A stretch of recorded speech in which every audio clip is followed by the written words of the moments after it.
right, here's what we got going on today. I'm about to mix and apply this ARMORSEAL 1000 HS. I think that means high solids. I got this from Sherwin Williams, and basically this is some heavy duty epoxy coating for like garage or factory floors. Okay, so it's a two-part mix, one to one.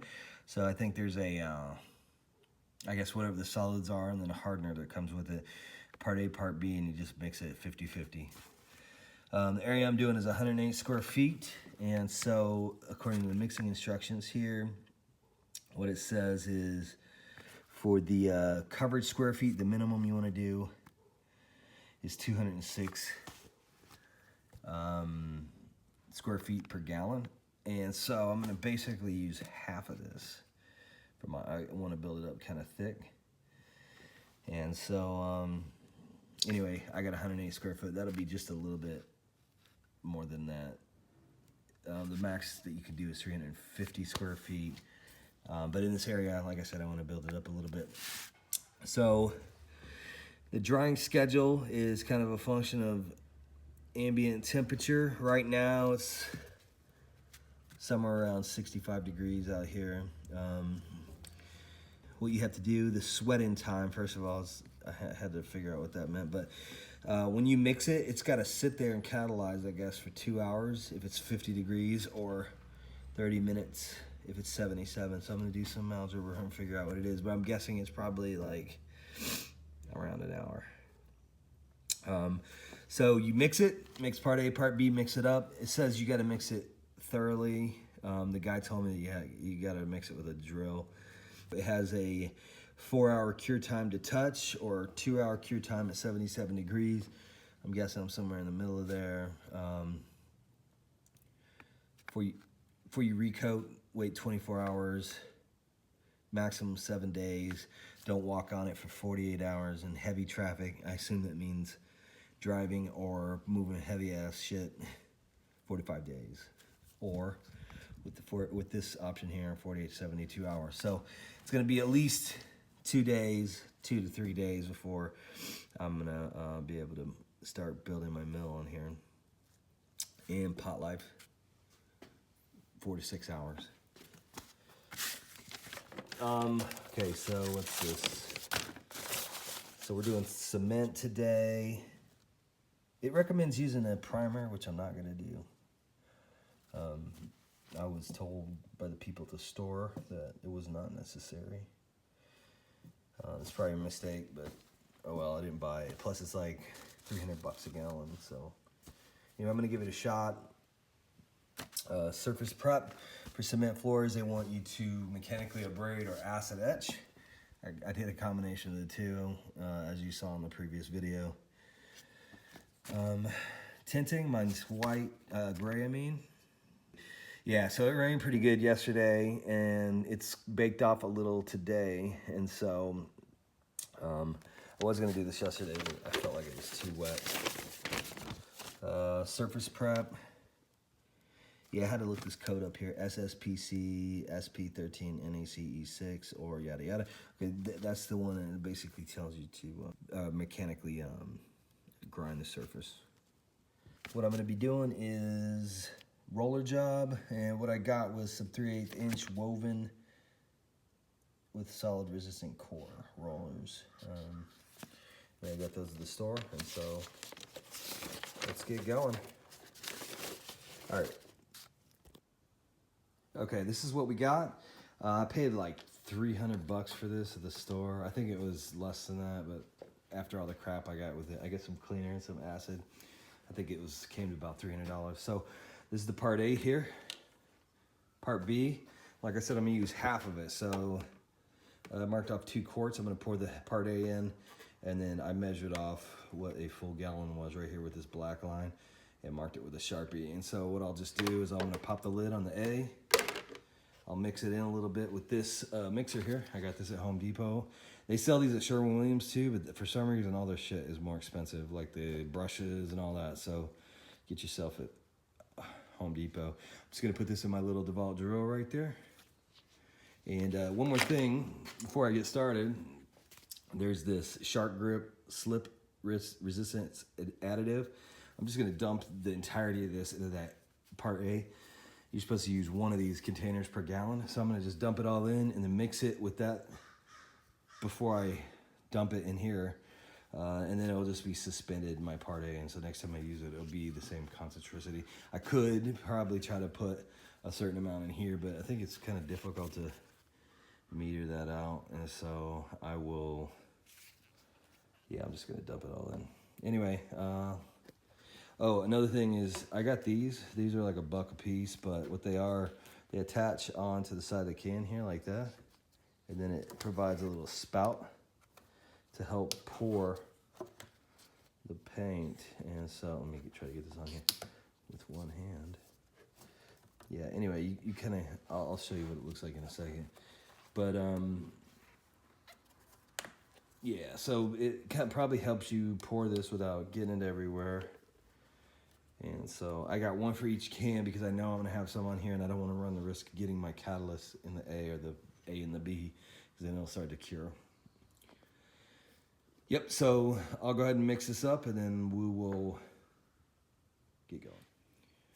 Okay, before anybody blasts me for doing this, I talked to the guy at the paint store and he told me to do it, so keep your trolly comments. So basically, yeah, I'm gonna take this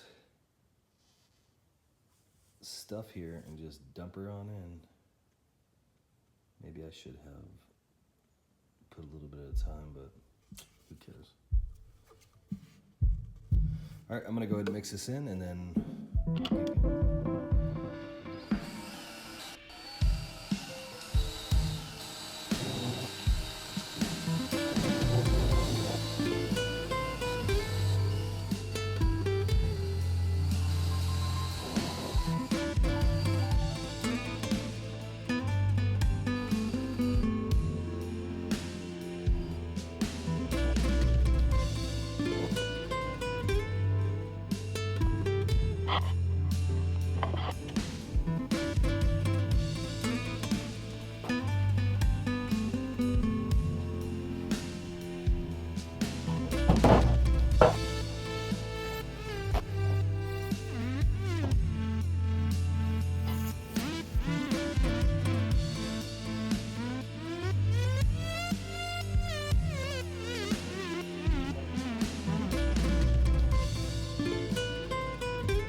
okay, here she is all mixed up. So just like the instruction says, I'm gonna give it like maybe an hour, hour and a half, and then I will go ahead and start painting.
just painted this floor. The blue tape that goes around there, that was the area I was going to cover.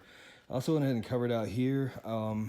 When I go to paint the rest of this, I'm gonna use a grinder, so I'll just grind all this back off, but I figured I'll try to protect this area to the extent possible. In the meanwhile, yeah, so it went on pretty easy. I guess the work life's not that bad. It didn't feel like it was like going to like start curing up on me or anything, but so we're gonna let this sit. I'm gonna leave the garage door open and hopefully get some heat in here and let some of the fumes out, and then we'll come back tomorrow and check it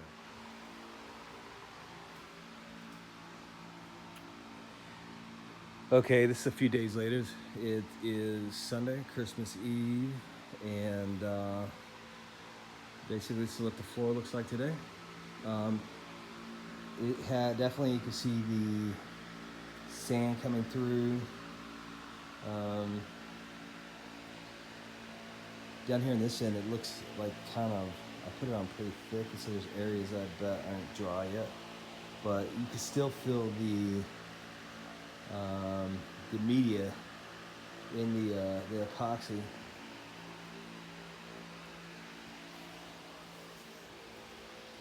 So here's a better look at it from the other side. So I'm gonna give this a couple days and let it cure out completely before I try to install that mill. I've got the fan running in here just to kind of help keep this place ventilated. One of the things I saw was there's little bugs that came. Here's one. He's like entombed in my floor now. And so I think it's like a palmetto bug or something, but there's a couple spots like that we'll have to address later. But I think by and large it looks pretty good, and it should do a good job of keeping the floor straightened out. Just to kind of explain better as to why I'm doing this in sections.